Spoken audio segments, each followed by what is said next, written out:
Buenas tardes, compañeros y profesor. El día de hoy, el equipo 2 les va a presentar el libro de El Instituto del Arte. El equipo está conformado por mi compañera Leiva Saraí, por mi compañera Arlet, por mi compañera Excel Giovanna, por mi compañera Marlene, por mi compañera Aide y su servidora Maripaz Ramírez. La que sigue, por favor.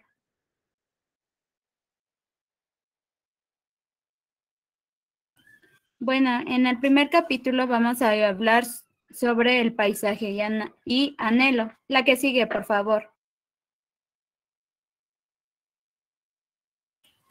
Bueno, en este capítulo se trata de American Most Wanted, que esta es una pintura de arte contemporánea de un par de artistas que eran soviéticos, que eran residentes de los Estados Unidos.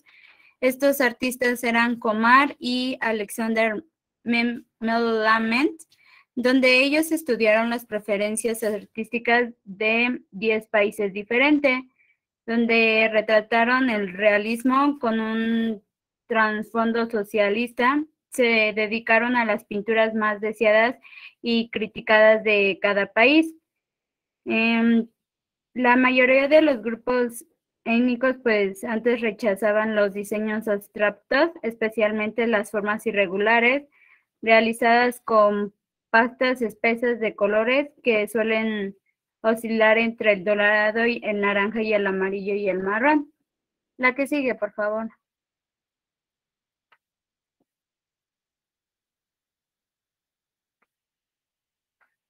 Su cuadro de American Most Wanted, basado en los resultados de una encuesta realizada en los Estados Unidos, combina la típica preferencia estadounidense por los personajes históricos, los niños y la vida salvaje, situada donde en esa pintura situando a George Washington en una zona verde junto a un encantador lago o riéndose junto a tres jóvenes muy bien vestidos que parecían estar pasando el verano en Disneyland. A su derecha un par de ciervos que brincaban mientras un hipopótamo rugía en el agua detrás de Washington. También dicen que Memeland agregó que uno de los sueños del modernismo era encontrar el arte universal y que la pintura puede unir a las personas. La que sigue, por favor. Arthur Danton, él es un el análisis de Danton, bueno, este es un artista que las preferencias pictóricas son un producto cultural y que son infinitamente maleables según a nuestras demandas culturales. Según Danton, a pesar de varias teorías, una obra de arte siempre pues, se define por dos criterios básicos, que el significado y la materialidad, a lo que también agregó pues un tercer criterio, que la percepción de la obra por parte de cada espectador. La que sigue, por favor. Clase de paisaje ideal.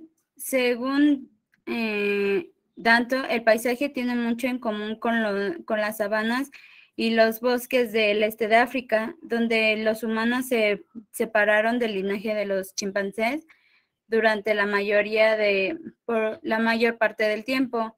La primera evolución humana, de ahí se llama la hipótesis de la pradera. Aquí algunas características es espacios abiertos o de césped o hierbas bajas con arbustos o agrupaciones de árboles, la presencia visible y directa de agua, una abertura en al menos una dirección que ofrezca una visión panorámica del horizonte, signos de vida animal o de aves, signos de, que diga diversidad de vegetación que incluya flores y árboles frutales. La que sigue, por favor. Paisajistas. Aquí se dice que a partir de los 15 años las preferencias por el paisaje se vuelven muy diversas. Coinciden las preferencias por los bosques, las sabanas y pues los bosques de coníferas, superando pues constantemente a los bosques tropicales y los desiertos. Estos hallazgos relacionadas con la edad es el trabajo de Eric y Carl Graham, quienes demostraron la incidencia de cambios dramáticos en las respuestas, del paisaje correspondientes al inicio de la pubertad. Los niños los niños pequeños preferían paisajes planos, tipo sabana, con poca complejidad. Es así que Elizabeth Lyons muestra, que la preferencia de las mujeres prefiere buscar el arte en refugio en paisajes, en flores y frutas. A comparación de los hombres, dicen que se sienten atraídos por aquellos que ofrecen posibilidades de caza y exploración. La que sigue, por favor.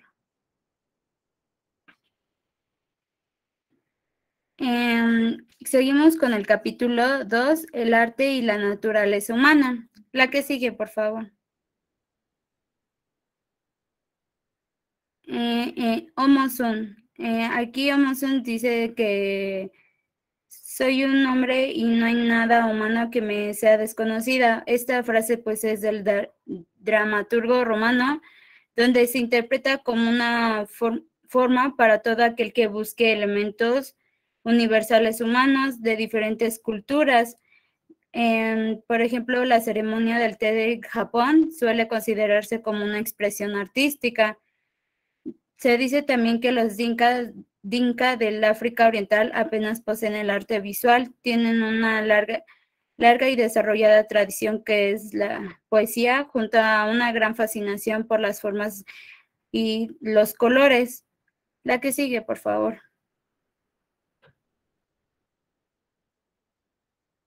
También aquí se dice que desde la infancia las capacidades lingüísticas se desarrollan en procesos predecibles rutinarios. Cabe esperar que un bebé que nazca en una sociedad de seres humanos desarrolle una competencia oral en el lenguaje natural. El hecho de que se trata de una capacidad que demuestran los niños. Por ejemplo, en los niños deben hacerse grandes esfuerzos por aprender prácticas de lectura y de escritura, mientras que el aprendizaje del habla apenas les supone esfuerzo.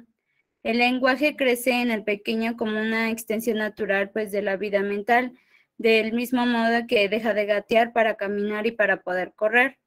La que sigue, por favor. Bueno, aquí Platón Platón dice que el arte es una imitación. El artista copia pues lo que percibe, es una imitación de la forma verdadera, de tal forma que pues un artista está alejado de la realidad. Platón valoraba las obras artísticas del hombre, como las pinturas y las escrituras, pero su interés por la verdad pues lo llevaba pues a menospreciar el arte. En lo que se refiere a una pintura, señalaba que un pintor pues se limitaba a ver nada más lo que él percibía desde pues solo un punto de vista que estaba lejos de lo verdadero. Para Platón las artes tienden a incitar una serie pues de emociones nocivas. La que sigue, por favor. Aristóteles. Para Aristóteles el arte es una actividad humana, lo que lo distingue pues de la naturaleza. Reside pues en el proceso de la producción y no en lo producido. Los productos del arte pueden ser o no ser. Los de la naturaleza surgen de la necesidad. Cada arte es una producción, pero no cada producción es un arte. Aristóteles eran artes no solo las que hoy conocemos como la arte. Para Aristóteles también era considerado las artesanías, las zapaterías o la construcción de barcos, y también al conocimiento que las posibilitaba base a la producción, lo llamaba también arte. La que sigue, por favor.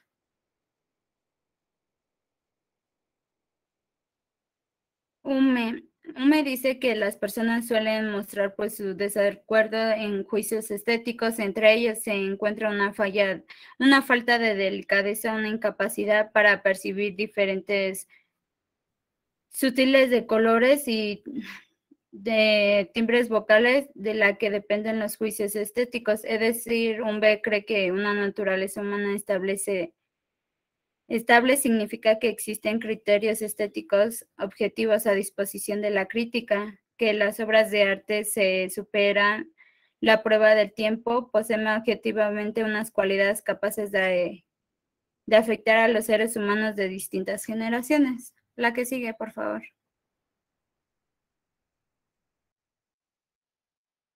Continuamos con el capítulo 3, que es el arte. Siguiente, por favor. Bueno, y para una definición corta, los rasgos intelectuales característicos de las artes pueden reducirse a un listado de elementos fundamentales, y estos definen el arte en función de una serie de criterios grupales. Algunos de estos elementos se destacan por las características de las obras de arte, otros por las cualidades de la experiencia del arte.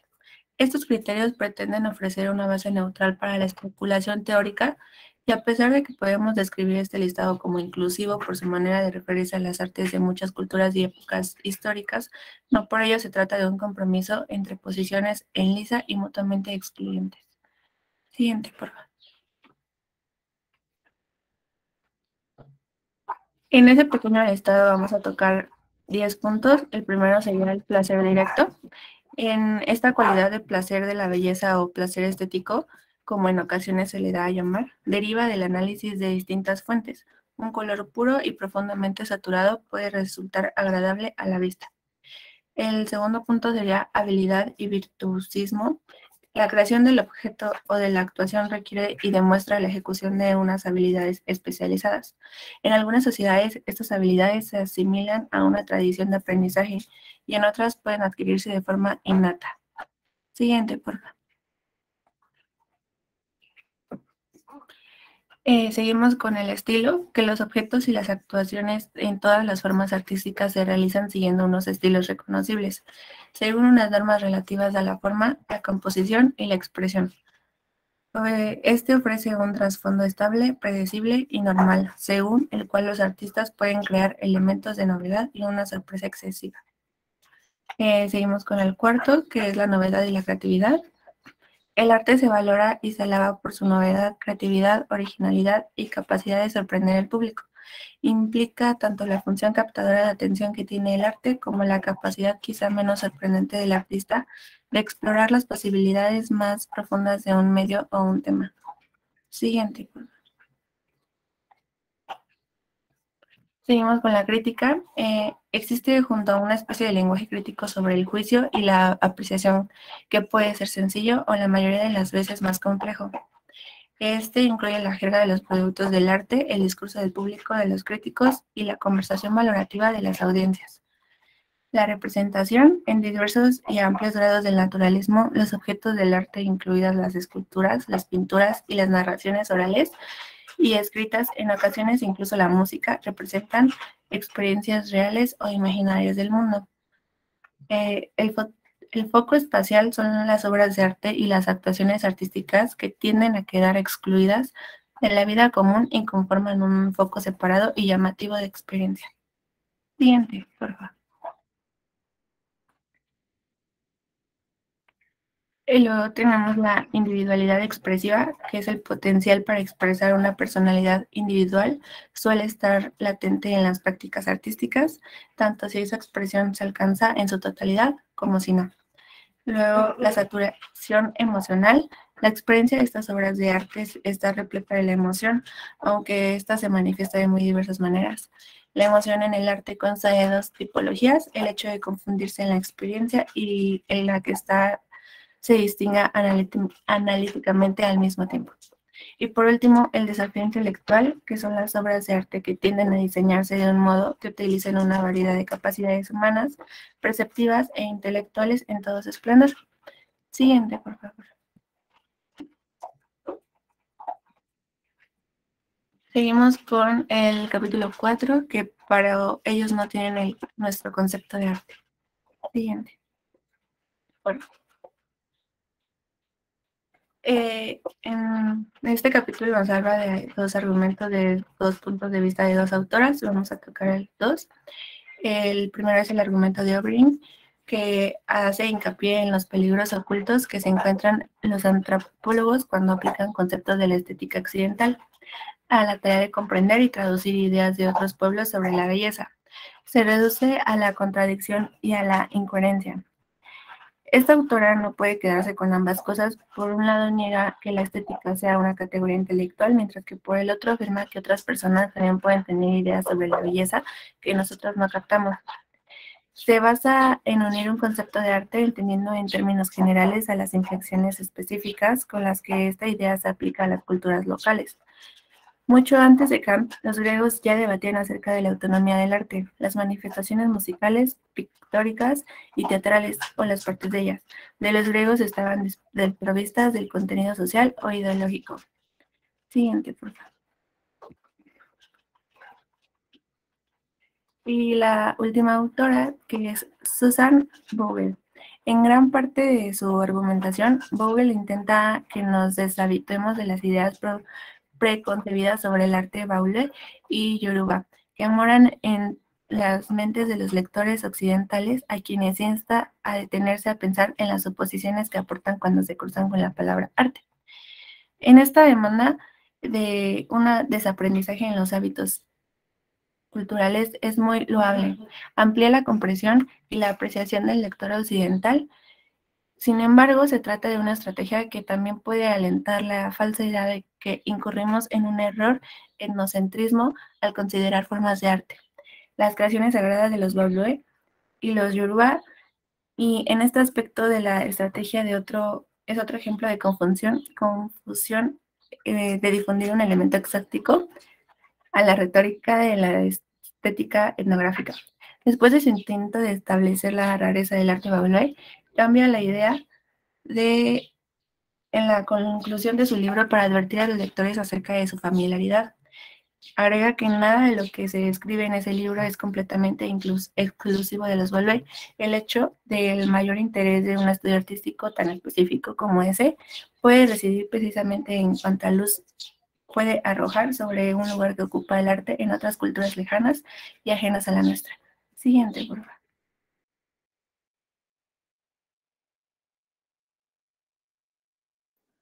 Ahora está el capítulo 5, que es el arte y la selección natural. La que sigue, por favor. Este capítulo nos habla acerca de que Charles Darwin no fue el primer pensador en sugerir que los organismos vivos evolucionaron a lo largo del tiempo, ya que el primer filósofo presocrático, Anaximandro, presentó una teoría bastante parecida hace 2500 años, y este concepto era ampliamente aceptado en tiempos de Darwin. En la época de Darwin, los teólogos apelaban constantemente a estos hechos para demostrar la mano de Dios en asuntos de la naturaleza. La teoría de la evolución de Darwin triunfó porque propone un mecanismo físico para que la evolución sea inteligible y posible a la vez. El desarrollo de la superficie por un proceso de mutación aleatoria y retención selectiva que ha pasado a la prosperidad con el nombre de selección natural. A grandes rasgos podemos decir que la selección natural despojó al naturalismo religioso de su única viga de apoyo, y hoy en día los creacionistas bíblicos siguen insistiendo en la necesidad de que la intención divina explique como mínimo algunos rasgos del mundo natural, como por ejemplo la compleja meticulosidad del nido de un pájaro tejedor o el ojo humano. La que sigue, por favor. Darwin creía que existían conexiones importantes en la evolución de las prácticas artísticas humanas, y según él las artes son beneficiosas porque nos otorgan una sensación de bienestar y comodidad. El arte nos puede una sensación de bienestar y comodidad, y también nos ayuda a adentrarnos en la psicología humana, ayuda a los enfermos convalecientes en un hospital o nos ayuda a apreciar mejor el mundo natural. Puede unir a distintas comunidades o bien mostrarnos las virtudes de cultivar nuestra individualidad. El arte también puede ofrecer consuelo en momentos de crisis vitales, calmar los nervios o producir una catarsis psicológica beneficiosa, una purga emocional que escale la mente o edifique el alma. La que sigue, por favor. Después, en el capítulo 6 están los usos de la ficción. La que sigue, por favor. Las obras de arte pueden quedar personificadas como objetos físicos, ya sea que se trate de esculturas de piedra, lienzos pintados, oscuros garabatos de tinta sobre el papel o píxeles en pantallas de ordenador, o bien de las ondas de aire en vibración que producen los instrumentales musicales para activar los mecanismos del oído interno. Pero en el sentido estricto de objetos de la experiencia estética, las obras de arte no ocurren en el mundo, sino en el teatro de la mente humana. La expresión teatro de la mente es una metáfora adecuada, puesto que sugiere dramatismo, montaje de escenarios, actores y sobre todo la sensación de un mundo fantástico. La que sigue, por favor. En el punto de vista de Immanuel Kant, en este capítulo nos plantea que los usos de la ficción con una teoría del arte son más influyentes, ya que se publicaron desde la época de los griegos hasta la actualidad. Este rico compendio de abstracción generalizada y de comentarios individuales sobre las artes presenta un conjunto entrelazado de ideas que captan las intuiciones humanas básicas sobre las artes, la belleza en la naturaleza y las respuestas estéticas de ambas. De todos los conceptos fundamentales de la estética de Kant, el único que cuajó en su día y sigue vigente en la teoría estética contemporánea es la idea de desinterés. Según Kant, lo contrario de la contemplación desinteresada se produce cuando nos interesa la existencia de un objeto de experiencia, en especial cuando el placer que recibimos de ese objeto satisface un deseo personal. Con el fin de disfrutar de una comida placentera, este filósofo nos explica que los alimentos deben existir y aplacar nuestra hambre. La comida imaginaria nunca satisfacerá el hambre real, pero en el caso de un objeto hermoso que esté sujeto a la contemplación desinteresada, la situación es totalmente distinta. En primer lugar, el contenido o el tema de una obra de arte no tiene por qué existir ni haber existido, y la belleza de la Ilíada es independiente de si los acontecimientos narrados ocurrieron en realidad. Un cuadro bello tampoco tiene por qué representar una realidad existencial. La que sigue, por favor. Y en el punto de vista de Toby y Cosmides, ellos argumentan que en términos más generales, la imaginación es fundamental para nuestra humanidad y además queda integrada en nuestra naturaleza mediante la evolución. En concreto, el arte narrativo es para ellos una ampliación intensificada y funcionalmente adaptiva de las cualidades mentales que nos separan en gran medida de otros animales. Y para ellos, el hecho de que la implicación mental de los mundos imaginarios de ficción sea un hecho universal entre culturas indica que la creación de la ficción es una adaptación evolutiva.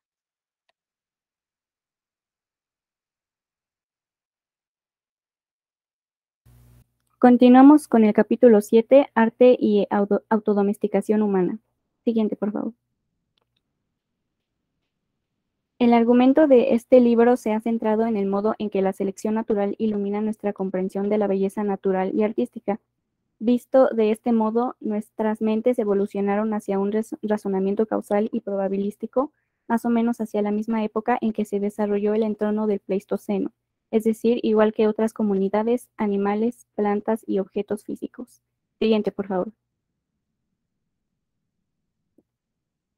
Así, nuestra herencia del Pleistoceno nos ofrece una explicación para las tendencias subyacentes de la pintura paisajística y el diseño de jardines porque reflejan preferencias arraigadas en nuestras antiguas moradas. Asimismo, las extraordinarias capacidades imaginativas del Homo sapiens, junto a una persistente fascinación por temas como los peligros físicos, la competencia por el poder, el amor o la exploración, son de vital importancia para comprender la universalidad de la narrativa.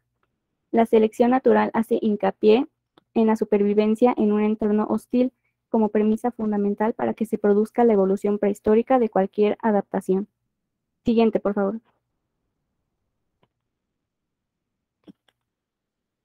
Si la vida comunitaria en el Pleistoceno era parecida a la reciente existencia de los cazadores-recolectores, se habría dado una tendencia en la producción de artefactos artísticos a concentrarse en la talla de materiales recios, como la piedra, la madera y el uso, mientras que las mujeres habrían canalizado sus esfuerzos en la ropa y la artesanía textil.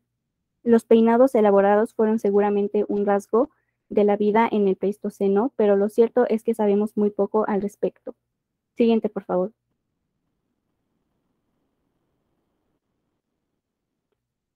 Seguimos con el capítulo 8, Intención, Falsificación, Dada. 3 problemas estéticos. Siguiente, por favor. Gran parte del atractivo de la teoría de la evolución de Darwin estriba en que elimina por completo de la biología el concepto de propósito, con lo que convierte la biología en una ciencia mecanicista. En este sentido, el autor del Origen de las especies puede ser el equivalente de una combinación de Copérnico, Galileo y Kepler llevada al campo de la biología. Si Darwin hubiera detenido su investigación y su especulación teórica con la publicación del Origen de las especies, seguiría siendo honrado como el biólogo más importante de la historia. Siguiente, por favor. La evolución humana se estructura a lo largo de una línea continua. En un extremo tenemos los procesos selectivos puramente naturales que nos proporcionan, por ejemplo, nuestros órganos internos y los procesos autónomos que regulan nuestros cuerpos. En el otro se encuentran las decisiones racionales. Estas son intencionales, pero adaptivas y capaces de alterar una especie si incluyen una predisposición favorable, por pequeña que sea, a reproducirse a lo largo de decenas de miles de generaciones de eras prehistóricas. Siguiente, por favor. Las paradojas de la autoría empiezan con la incómoda existencia de 3 funciones distintas del lenguaje en la vida social humana. La primera, la función comunicativa y descriptiva. La segunda, la función imaginaria. Y la tercera, la función indicadora de aptitud. Siguiente, por favor. Después sigue lo que es el capítulo 9, que es la contingencia de los valores estéticos. La que sigue, por favor. Y pues más que nada aquí el libro habla que para Canhut y sus herederes la ilustración y la sofisticación intelectual se logra en parte al reconocer que nuestros valores e intereses más apreciados pueden ser una obra de una contingencia cultural local y que sus costumbres son las únicas refinadas o civilizaciones y su lengua es la única apta para escribir una auténtica poesía. La que sigue, por favor.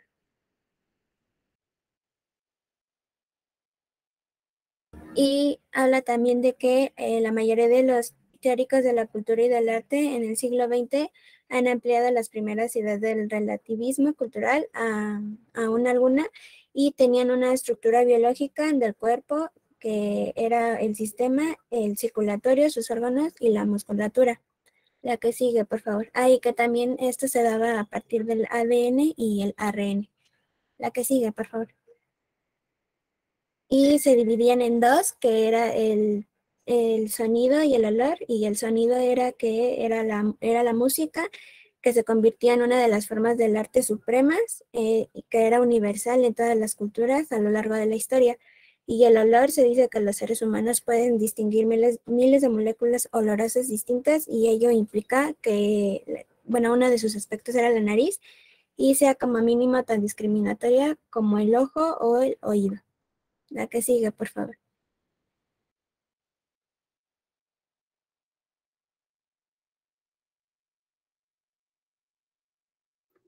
Bueno, a mí me tocó la grandeza de las artes en el capítulo 10. Siguiente, por favor. Las artes no son las únicas fuentes de placer en nuestras vidas y para una gran mayoría ni siquiera son las más importantes. La gente disfruta con sus aficiones, sus familias y mascotas, las retransmisiones deportivas, la comida y la bebida, las causas políticas y los objetos coleccionables. Pueden consumir drogas o buscar consuelo en la religión o en la compañía de sus amistades. Sin embargo, aunque es perfectamente predecible en el ámbito de lo normal, el deseo de combinar fuentes de sentimiento ha causado cierta confusión en la teoría del arte. Siguiente, por favor. Las disciplinas generadas por esta misma confusión han desviado durante varias generaciones la atención del atractivo universal de las artes. La única manera válida de entender la universalidad del arte es comprender de una forma naturalista en función de las adaptaciones evolucionadas que subyacen a las artes y las ayudan a constituirse como tales. Si nos fijamos en una amplia variedad de experiencias grupales, tenemos lo que son las artes no esencialmente sociales. Las pinturas rupestres del Paleolítico eran acontecimientos ceremoniales y todos los datos apuntan al hecho de que en ellos celebraban bailes comunitarios y que estos constituían una actividad prehistórica.